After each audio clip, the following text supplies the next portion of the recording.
മഹ്ശറിൽ കഠിന സമയത്തും ഉമ്മത്തി എന്നോരത്തോരേ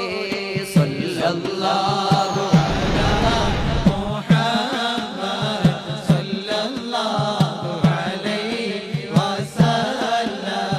നബിയേ മുഹമ്മദ് നബിയേ ബിമാരിയുള്ള ശഫീഇ സല്ലല്ലാഹു അലാ മുഹമ്മദ്